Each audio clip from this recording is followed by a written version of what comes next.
வணக்கம் நண்பர்களே. இந்த வீடியோல நம்ம என்ன பார்க்க போறோம்னு பார்த்தீங்கன்னா, HTMLஓட பேசிக்ஸ்ல இருந்து அட்வான்ஸ் வரைக்கும் நம்ம எல்லாத்தையுமே கவர் பண்ண போறோம். அண்ட் அது மட்டும் இல்லாம நம்ம சேனல்லயே பார்த்தீங்கன்னா, CSS, Bootstrap, web development essential ஆன எல்லா புரோகிராமிங் லாங்குவேஜும் ஸ்டெப் பை ஸ்டெப்பா நான் போடலான்னு இருக்கிறேன். ஸோ மறக்காம நம்ம சேனலை சப்ஸ்கிரைப் பண்ணிக்கங்க.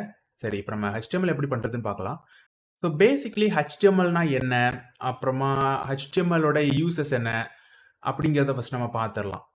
இப்ப நான் சொல்லப்போற இந்த பாயிண்ட்ஸ்லாம் பார்த்தீங்கன்னா, இப்ப நீங்க சப்போஸ் ஜாப் எங்கேயாவது போறீங்கன்னா, அவங்க உங்ககிட்ட கொஸ்டினா கேட்டாங்கன்னா, நீங்க அவங்களுக்கு சொல்றதுக்கு ரொம்ப வசதியா இருக்கும். அதனால ஒரு ஷார்ட்டா ஒரு பிரீஃபா நான் அத பத்தி சொல்றேன் என்னன்னு. HTML stands for hyper text markup language. இத நீங்க ஞாபகம் வச்சுக்கங்க. அதாவது இதோட ஃபுல் ஃபார்ம் இப்ப HTMLனா என்ன அப்படின்னு கேட்டாங்கன்னா, ஹைப்பர் டெக்ஸ்ட் மார்க்அப் லாங்குவேஜ்ன்னு நீங்க சொல்லிட்டீங்கன்னா, ஓகே இதோட ஃபுல் ஃபார்ம். பட் மோஸ்ட்லி கேட்க மாட்டாங்க. பட் சம்டைம்ஸ் கேட்டாங்கன்னா நீங்க இத சொல்லிக்கலாம். அண்ட் HTML ஒரு markup language for creating web pages. அதாவது நம்ம வெப்சைட்டுக்கு ஒரு ஸ்ட்ரக்சர உருவாக்குறதுக்கு இந்த லாங்குவேஜ நம்ம பயன்படுத்துறோம். உங்களுக்கு புரியிற மாரி ஷார்ட்டா சொல்லணும் அப்படின்னு பார்த்தீங்கன்னா, ஒரு மனிதனோட ஒரு எலும்பு தான் HTML. அந்த எலும்புக்கு மேல இருக்க ஸ்கின்ஸ் தான் CSS. அந்த எலும்பு மூவ்மென்ட்க்கு மொபிலிட்டி குடுக்குறது JavaScript. அப்படி ஈஸியா ஷார்ட்டா சொல்லிக்கலாம். இதுதான் அதோட கான்செப்ட்டே. உங்களுக்கு புரியறதுக்காக தான் இந்த மாதிரி எக்ஸாம்பிள் சொல்றேன். பட் கான்செப்ட் அதுதான். ஆனா நீங்க கேட்டாங்கன்னா நீங்க இந்த மாதிரி சொல்லக்கூடாது. பட் அதோட டெக்னிக்கல் டெர்ம்லயே நீங்க சொல்லிக்கலாம். HTML எலிமெண்ட் பார்த்தீங்கன்னா, நம்ம ப்ரௌசருக்கு எப்படி ஒரு கன்டென்ட்ட டிஸ்ப்ளே பண்ணணும் அப்படிங்கிறத சொல்லும். அதுதான் இதோட மெயின் பாயிண்ட்டே. HTML எலிமெண்ட் இப்ப நம்ம எத HTML எலிமெண்ட் அப்படின்னு நம்ம சொல்றோம்னு பார்த்தீங்கன்னா, ஹெட்டிங்கு, பேராகிராஃபு அண்ட் லிங்க்கு அப்படி நெறைய எலிமெண்ட் டைப்ஸ் எல்லாம் இருக்கு. நம்ம அடுத்தடுத்த லெசன் போம்போது பார்த்தீங்கன்னா, எல்லாத்தையுமே நான் பிரீஃபா எக்ஸ்ப்ளைன் பண்றேன். இதோட யூசஸ நான் உங்களுக்கு எக்ஸ்ப்ளைன் பண்றேன். இப்ப சாம்பிளா உங்களுக்கு ஒரு HTML காட்டுறேன். அம்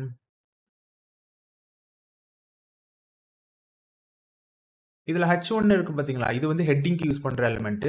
பேராகிராஃப்ங்கிறது பேராகிராஃப் எழுதுறதுக்காக உள்ள யூஸ் பண்ற ஒரு எலிமெண்ட். யூசுவலி பெரிய பெரிய டெக்ஸ்ட் எல்லாம் இதுல தான் எழுதுவாங்க. பேராகிராஃபா. ஒவ்வொரு எலிமெண்ட்டும் நீங்க ஆட் பண்ணும்போது, அது பிளாக் லெவல்ல வந்துரும். பிளாக் லெவல்னா, நீங்க ஹெட்டிங் போட்டதுக்கு அப்புறமா, பேராகிராஃப் எலிமெண்ட்ட போட்டீங்கன்னா, அதுக்கு கீழ தான் இந்த பேராகிராஃப் எலிமெண்ட் வரும். அதாவது இதோட டிஃபால்ட் பிஹேவியர் அந்த மாதிரி இருக்கும். இது போக போக உங்களுக்கு எக்ஸ்ப்ளைன் பண்றேன். நீங்க பேசிக் HTML பிராக்டிஸ் பண்றதுக்கு பார்த்தீங்கன்னா, நீங்க விஷுவல் ஸ்டுடியோ கோட் யூஸ் பண்ணிக்கலாம்.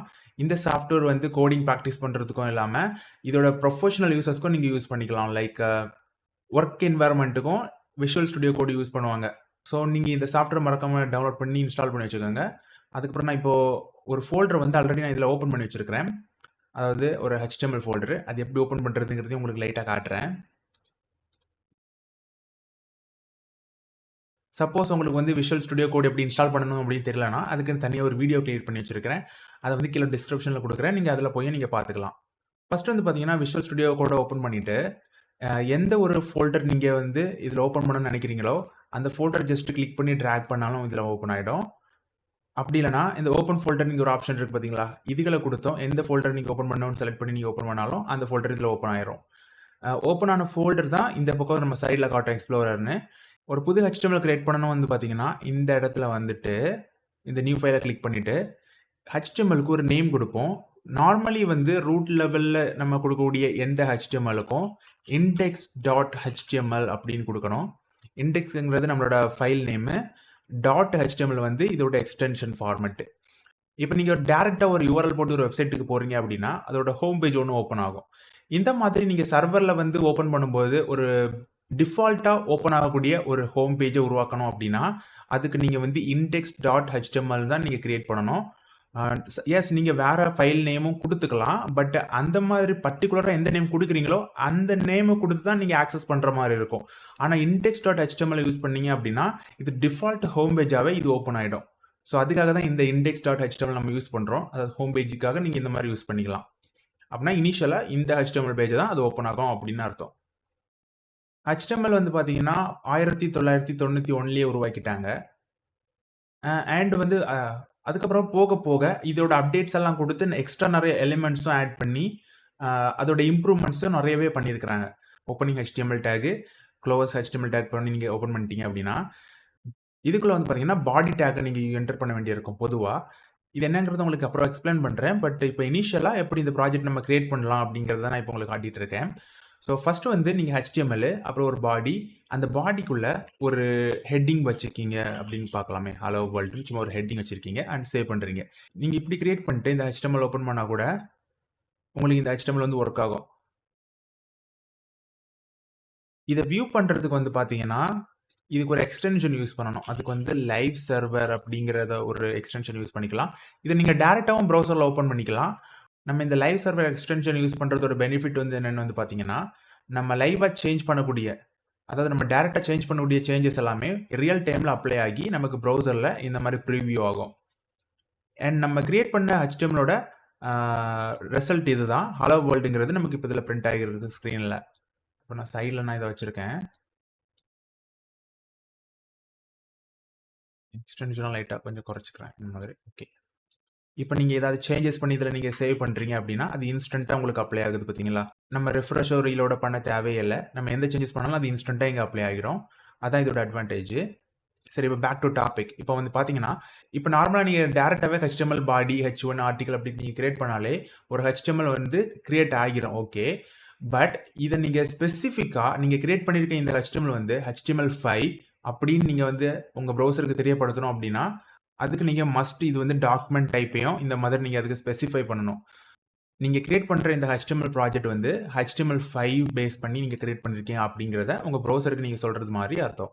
இப்ப நீங்க ஒரு HTML ப்ராஜெக்ட்ட இனிஷியலைஸ் பண்றீங்க அப்படின்னா, நீங்க இந்த மாதிரி ஒவ்வொரு தடவையும் ரைட் பண்ணணும்னு அவசியம் இருக்காது. நீங்க வந்து விஷுவல் ஸ்டுடியோ கோட் யூஸ் பண்ணும்போது. ஆனா நீங்க பிராக்டிஸ் பண்ணும்போது நீங்க கண்டிப்பா ரைட் பண்ணணும். அப்பதான் உங்களுக்கு மெமரைஸ் ஆகும். ஸோ லைட்டா ஒரு பேசிக் உங்களுக்கு ஒரு ஐடியா இருக்கும் அதனால. பட் நீங்க இப்போ இனிஷியலா நீங்க ஒரு விஷுவல் ஸ்டுடியோ கோட்ல வந்து கிரியேட் பண்றீங்க அப்படின்னா, இதுல வந்து டாக்ன்னு நீங்க டைப் பண்ணீங்கன்னா, இதுல வந்து ஒரு அப்ரிவியேஷன் வரும். ஸோ இந்த மாதிரி நீங்க அத கிளிக் பண்ணும்போது, ஆட்டோமேட்டிக்காவே உங்களுக்கு வந்து ஒரு ப்ராஜெக்ட் வந்து இனிஷியலைஸ் ஆகி வந்துரும். சைட்ல வந்து ஒரு மினி மேப் இருக்கு. நீங்க அது தேவைன்னா வச்சுக்கலாம். தேவையில்லனா எடுத்துக்கலாம். அப்ப கொஞ்சம் எக்ஸ்ட்ரா ஸ்பேஸ் உங்களுக்கு கிடைக்கும். அத பார்க்கறதுக்கும். கொஞ்சம் இந்த கோட வந்து லைட்டா எக்ஸ்டெண்ட் பண்ணிக்கிறேன். ஸோ உங்களுக்கு கொஞ்சம் வியூவும் நல்லா தெரியும். அந்த டாக் HTML வந்து பார்த்தீங்கன்னா, ஒரு ஆப்ஷனலான ஒரு விஷயம் தான். அது மாடர்ன் ப்ரௌசர் வந்து ஆட்டோமேட்டிக்காவே ரெகக்னைஸ் பண்ணிக்கலாம். பட் ஸ்பெசிஃபிக்கா நீங்க வந்து டாக் டைப்ன்னு நீங்க வந்து அதில சொல்லதுக்கு அவசியம் இருக்காது மோஸ்ட்லி. ஆ பட் நம்ம இந்த மாரி கிரியேட் பண்ணதுக்கு அப்புறமா, நம்ம விஷுவல் ஸ்டுடியோ கோட்ல வந்து நம்ம ப்ராஜெக்ட்ட இனிஷியலைஸ் பண்ணதுக்கு அப்புறமா, ஆ இந்த மாதிரி உங்களுக்கு ஒரு ஆப்ஷன்ஸ் எல்லாம் வரும். இதில மெயினா நீங்க வந்து பார்க்க வேண்டியது வந்து பார்த்தீங்கன்னா, ஹெட் செக்ஷனு. இந்த ஹெட் செக்ஷன் வந்து பார்த்தீங்கன்னா, இதில தான் மெட்டா டேட்டா அண்ட் உங்களோட ப்ராஜெக்ட்டோட டைட்டில் எல்லாமே இதில தான் இருக்கும். இதில வந்து டைட்டில்ன்னு ஒண்ணு இருக்கு பார்த்தீங்களா? இந்த டைட்டில வந்து நீங்க உங்களுடைய ப்ராஜெக்ட் டைட்டிலா நீங்க மாத்தும்போது, let's just say a HTML project and இப்படி நீங்க சேவ் பண்ணும்போது, உங்க ப்ராஜெக்ட்டோடைய டைட்டில் இந்த லொகேஷன்ல, அதாவது இந்த ப்ரௌசர்ல தெரியக்கூடிய இந்த லொகேஷன்ல உள்ள உங்க ப்ராஜெக்ட்டோட நேம் வந்து HTML ப்ராஜெக்ட் அப்படின்னு வந்துரும். அண்ட் இந்த டைட்டில் தான் வந்து பார்த்தீங்கன்னா, நீங்க சர்ச் என்ஜின்ல வந்து சர்ச் பண்ணும்போது உங்க வெப்சைட்டோட நேம் வந்து இத பேஸ் பண்ணி தான் உங்களுக்கு சர்ச் என்ஜின்ல ஷோ ஆகும். HTMLல வந்து நீங்க மெயினா லேர்ன் பண்ண வேண்டிய ஒரு விஷயம் வந்து என்னன்னு வந்து பார்த்தீங்கன்னா, இத எப்படி ப்ரொனவுன்ஸ் பண்ணி ஒவ்வொரு விஷயத்தையும் வந்து சொல்றாங்க அப்படிங்கிறது. இப்ப HTML லேர்ன் பண்ணும்போது, நான் இப்போ ஒரு சில விஷயங்கள நான் இதுல வந்து சொல்றேன்னு வச்சுப்போம். லைக் இது வந்து ஒரு element, take, opening take, closing take அப்படின்னு நான் சொல்லும்போது, உங்களுக்கு வந்து சம்டைம்ஸ் நீங்க எத நான் ஓப்பனிங் டேக், எது குளோசிங் டேக் சொல்றேன்னு உங்களுக்கு புரியாம இருக்கலாம். பிகாஸ் இதுதான் ரொம்பவே ஒரு பேசிக்கான ஒரு விஷயத்த நீங்க தெரிஞ்சுக்கணும். எது நம்ம வந்து எப்படி நம்ம கால் பண்றோம், லைக் எந்த மாதிரி நம்ம அந்த விஷயத்த வந்து நான் கூப்பிடுறேன், இல்ல சொல்றேன், உங்களுக்கு எக்ஸ்ப்ளைன் பண்றேங்கிறது உங்களுக்கு ஃபர்ஸ்ட் புரியணும். ஸோ அது என்னங்கிறத முதல்ல நான் உங்களுக்கு வந்து எக்ஸ்ப்ளைன் பண்றேன் இப்போ. இதுல வந்து பார்த்தீங்கன்னா, HTMLல இருக்கக்கூடிய எல்லாமே வந்து ஒரு எலிமெண்ட் தான். இதுல வந்து பார்த்தீங்கன்னா, இது ஒரு HTML எலிமெண்ட், இது ஒரு ஹெட் எலிமெண்ட், இது ஒரு பாடி எலிமெண்ட். அப்புறமா இதெல்லாம் வந்து சம்டைம்ஸ் வந்து ஓப்பனிங் டேக், குளோசிங் டேக்ன்னு நம்ம வந்து சொல்றதுக்கு அர்த்தம் வந்து என்னன்னு வந்து பார்த்தீங்கன்னா, இங்க ஒரு சிம்பல் இருக்கு பார்த்தீங்களா? இத வந்து ஓப்பனிங் ஆங்கிள் பிராக்கெட்ன்னு சொல்லுவோம். அண்ட் இது வந்து குளோசிங் ஆங்கிள் பிராக்கெட்ன்னு நம்ம சொல்லுவோம். ஆ இப்ப நான் வந்து ஒரு ஒரு எலிமெண்டோட ஓப்பனிங் டேக் நான் இப்ப சொல்றேன்னு வச்சுப்போம். லைக் ஹெட்டோட ஓப்பனிங் டேக் அப்படின்னு நான் சொல்றேன் அப்படின்னா, இதோட opening angle bracket and closed angle bracket இருக்குது. ஸ்லாஷ் இல்லாத இந்த ஃபர்ஸ்ட் ஹெட்ன்னு நம்ம தொடங்குறோம் பார்த்தீங்களா? இதுதான் வந்து ஓப்பனிங் டேக்ன்னு நான் சொல்றேன். ஒரு எலிமெண்டோட ஓப்பனிங் டேக் நான் வந்து சொல்லும்போது வந்து பார்த்தீங்கன்னா, ஓப்பனிங் டேக், குளோசிங் டேக் அப்படி சொல்லும்போது நான் எந்த எலிமெண்ட்ட வேணாலும் நான் சொல்லலாம். ஒரு எக்ஸாம்பிளுக்கு இந்த பாடிய எடுத்துப்போம். இந்த எலிமெண்ட்ல வந்து ஒரு ஓப்பனிங் ஆங்கிள் பிராக்கெட் இருக்கு. அண்ட் இது ஒரு க்ளோசிங் ஆங்கிள் பிராக்கெட்டும் இருக்குது. இதுக்கு உள்ள வந்து பார்த்தீங்கன்னா, பாடின்னு ஒரு எலிமெண்ட் நேம் இருக்கு. ஸோ இதெல்லாமே சேர்த்து ஓப்பனிங் டேக்ன்னு நம்ம வச்சுக்கலாம். அண்ட் க்ளோசிங் டேக் அப்படின்னு வந்து பார்த்தீங்கன்னா, அதே மாதிரி அதுக்கு கீழ வந்து ஒரு ஓப்பனிங் ஆங்கிள் பிராக்கெட் இருக்கு. அதுல ஒரு இதுல ஒரு ஸ்லாஷும் இருக்குது. அண்ட் இதுல வந்து பாடி எலிமெண்ட் இருக்கு. அப்புறம் இதுல ஒரு க்ளோசிங் ஆங்கிள் பிராக்கெட்டும் இருக்கு. ஸோ இத வந்து நம்ம ஓவரால் இது டோட்டலா க்ளோசிங் டேக்ன்னு நம்ம சொல்லிக்கலாம். ஸோ இந்த மாதிரி தான் நான் ஏதாவது ஒரு எலிமெண்ட்டுக்கு வந்து ஓப்பனிங் டேக், க்ளோசிங் டேக் அப்படின்னு நான் சொல்லும்போது வந்து பார்த்தீங்கன்னா, அதோட தொடக்கத்த வந்து நான் ஓப்பனிங் டேக்னும், அதோட முடிவ வந்து நான் க்ளோசிங் டேக்னும் நான் சொல்லுவேன். இந்த டெர்ம் நீங்க புரிஞ்சு வச்சுக்கிட்டீங்க அப்படின்னா, நான் வந்து உங்களுக்கு எக்ஸ்ப்ளைன் பண்ணும்போது opening take, closing take and element அப்புறம் க்ளோசிங் எலிமெண்ட் அந்த மாரி நான் ஏதாவது சொல்லும்போது, உங்களுக்கு ஈஸியா நான் எத பத்தி சொல்றேன் அப்படிங்கிறது உங்களுக்கு கேட்ச் அப் பண்ணிக்க முடியும். ஸோ அதனால தான் உங்களுக்கு வந்து இத நான் ஸ்டார்ட்டிங்ல சொல்லிக்கிறேன். இந்த மாரி டெர்ம்ஸ வந்து நீங்க வந்து மெமரைஸ் பண்ணி வச்சுக்கிட்டீங்க அப்படின்னா, இந்த மாரி விஷயங்கள நம்ம எக்ஸ்ப்ளைன் பண்ணும்போதோ, இல்ல டீச்சர்ஸ் கிட்ட நீங்க சொல்லும்போதோ உங்களுக்கு ரொம்பவே யூஸ்ஃபுல்லா இருக்கும். கொஸ்டின் கேட்கறதுக்கும் உங்களுக்கு வசதியா இருக்கும். ஸோ இது ரொம்ப யூஸ்ஃபுல்லான ஒரு விஷயம். இப்ப இனிஷியலா நம்ம கிரியேட் பண்ணியிருக்க இந்த ப்ராஜெக்ட்டோட எக்ஸ்ப்ளனேஷன் நான் உங்களுக்கு குடுக்குறேன். ஃபர்ஸ்ட் வந்து பார்த்தீங்கன்னா, நம்ம ஒரு HTML வச்சு ஒரு ப்ராஜெக்ட் கிரியேட் பண்ணியிருக்கோம். நம்ம யூஸ் பண்ண அந்த அப்ரிவியேஷன் படி நமக்கு ஒரு ப்ராஜெக்ட் ஸ்டார்ட்டர் கோட் மாதிரி நமக்கு வந்து விஎஸ் கோட் குடுத்திருக்கு. அதாவது விஷுவல் ஸ்டுடியோ கோட வந்து ஷார்ட் ஃபார்ம்ல விஎஸ் கோடுன்னு சொல்லுவாங்க. இதுல வந்து பார்த்தீங்கன்னா, நம்ம ஸ்டார்ட்டிங்ல HTML ஒரு கிரியேட் பண்ணியிருக்கோம். அதுபடி நமக்கு வந்து HTML ஒரு ஓப்பனிங் டேக் கிடைச்சிருக்குது. இதுல வந்து லாங்குவேஜ் அப்படின்னு ஒரு ஆப்ஷனும் சேர்த்து அது குடுத்திருக்குது. அதாவது டிஃபால்ட் லாங்குவேஜ் வந்து இங்கிலீஷ் அப்படிங்கிற மாதிரி. அதாவது வெப்சைட்ல வந்து பார்த்தீங்கன்னா, இஎன்னா இங்கிலீஷு, டிஎன்னா தமிழு அந்த மாதிரி நம்ம வச்சுக்கலாம். இந்த பேக் அண்ட் லாஜிக் படி நீங்க உங்க வெப்சைட்டோட லாங்குவேஜே நீங்க டோட்டலா மாத்துறீங்க அப்படின்னா, இத நீங்க ரெஃபரன்ஸா வச்சு நீங்க பேக் அண்ட் லாஜிக் படி சேஞ்ச் பண்ணிக்கலாம். அதாவது சர்வர் சைட்ல சேஞ்ச் பண்ற மாதிரி. அதாவது இது கொஞ்சம் அட்வான்ஸ்ட் டாபிக்ல வரும். ஸோ இத நம்ம இப்போதைக்கு கவர் பண்ண தேவையில்ல. அண்ட் இதுல வந்து பார்த்தீங்கன்னா, ஹெட்ன்னு ஒரு ஆப்ஷன் இருக்கு பார்த்தீங்களா? இது ரொம்பவே ஒரு முக்கியமான ஒரு செக்ஷன். இதுல வந்து என்னன்னு வந்து பார்த்தீங்கன்னா, உங்க SEO ரிலேட்டடான விஷயங்கள், அதாவது சர்ச் என்ஜின் ஆப்டிமைஸ் பண்ற மாரி டெக்ஸ்ட்டு, கீவேர்ட்ஸு அந்த மாரிப்பட்ட எல்லா விஷயத்தையும் இந்த மெட்டா டேக் மூலமா இந்த இடத்துல நம்ம குடுத்துக்கலாம். அது மட்டும் இல்லாம நம்ம ப்ராஜெக்ட்டோட டைட்டிலு, அப்புறமா அது ரிலேட்டடான நெறைய விஷயங்கள் வந்து ஹெட் செக்ஷன்ல இருந்து தான் நம்ம குடுப்போம். இன்னும் முக்கியமான ஒரு விஷயம் வந்து என்னன்னு வந்து பார்த்தீங்கன்னா, சில சமயங்கள்ல நம்ம லைப்ரரீஸ் லோட் பண்றதுக்கு, சிஎஸ்எஸ் லோட் பண்றதுக்கு, ஜாவாஸ்கிரிப்ட் லோட் பண்றதுக்கு, அதுக்கும் கூட நம்ம வந்து ஹெட் செக்ஷன நம்ம யூஸ் பண்ணிக்கலாம். அதாவது எதுக்காக மெயின்லி இது யூஸ் ஆகுது அப்படின்னு வந்து பார்த்தீங்கன்னா, விஷுவலா நம்ம கண்ணுக்கு முன்னாடி நமக்கு தெரியாத விஷயங்கள, அதாவது எலிமெண்ட்ஸ் எல்லாம் போட்டோம்னா, நம்ம பேஜ்ல வந்து இங்க ஷோ ஆகும்.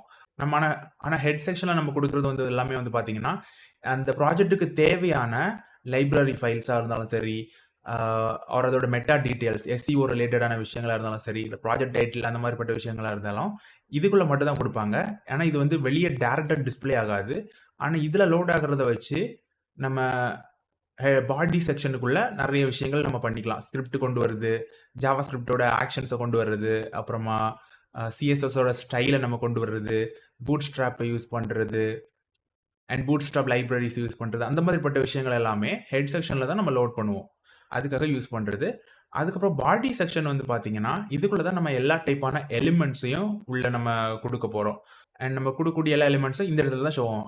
நீங்க கேட்கலாம், நம்ம ஹெட் செக்ஷன்ல ஏன் நம்ம பேராகிராஃபோ, ஹெட்டிங்கோ நம்ம டைரக்ட்டா யூஸ் பண்ணக்கூடாதா? அந்த எலிமெண்ட்ட யூஸ் பண்ணக்கூடாதா? அப்படின்னு நீங்க கேட்கலாம். நீங்க டெக்னிக்கலி யூஸ் பண்ணா வொர்க் ஆகும். ஆனா நீங்க அதுல யூஸ் பண்ணக்கூடாது. அதான் ரெக்கமெண்டட் பிராக்டிஸு. பிகாஸ் ஆ பாடி செக்ஷன்ல தான் பொதுவா எலிமெண்ட்ஸ் எல்லாமே நம்ம யூஸ் பண்ணணும். ஸோ, இப்ப நீங்க இதுல வந்து ஜஸ்ட் H1 போட்டு ஒரு ஹலோ அப்படின்னு நீங்க டைப் பண்ணனாலும் இதுல ஷோ ஆகும் தான். ஆனா இது வந்து ரெக்கமெண்டட் அப்ரோச் கிடையாது. எந்த ஒரு விஷுவலான எலிமெண்ட்டா இருந்தாலும், அது வந்து பாடி டேக்குள்ள மட்டும் தான் இருக்கணும். ஓவரால் எலிமெண்ட்டையும் வந்து நம்ம டேக்ன்னு சொல்லலாம். ஸோ இதையும் ஞாபகம் வச்சுக்கங்க. நான் இப்போ டேக்ன்னு சொன்னது இந்த பாடி எலிமெண்ட்ட நான் இப்ப டேக்ன்னு சொன்னேன். அதே மாரி டிவ் கண்டெய்னர் மாரி ஏதாவது நம்ம யூஸ் பண்றோம் அப்படின்னாலும், அதையும் வந்து நான் டிவ் டேக்குக்குள்ள அந்த மாதிரி நான் சில டைம்ஸ் நான் சொல்லுவேன். ஸோ அதையும் கொஞ்சம் லைட்டா ஞாபகம் வச்சுக்கங்க. இப்ப வந்து பார்த்தீங்கன்னா, நம்ம HTMLோட பேசிக் இன்ட்ரோடக்ஷன பார்த்தோம். இதோட டீப்பான விஷயங்கள் எல்லாமே நம்ம அடுத்தடுத்த வீடியோஸ்ல நம்ம ஸ்டெப் பை ஸ்டெப்பா பார்க்கலாம். ஸோ இந்த வீடியோ உங்களுக்கு பிடிச்சிருந்துச்சுன்னா மறக்காம இந்த வீடியோ லைக் பண்ணுங்க. கீழ உள்ள கமெண்ட்ஸ்ல உங்க கமெண்ட்ட ஷேர் பண்ணுங்க. இதே மாதிரியான யூஸ்ஃபுல்லான விஷயங்கள நீங்க பார்க்கணும், தெரிஞ்சுக்கணும் அப்படின்னு நினைச்சீங்கன்னா, மறக்காம நம்ம சேனல சப்ஸ்கிரைப் பண்ணுங்க. மறக்காம பெல் பட்டனையும் பிரஸ் பண்ணுங்க. See you guys next time.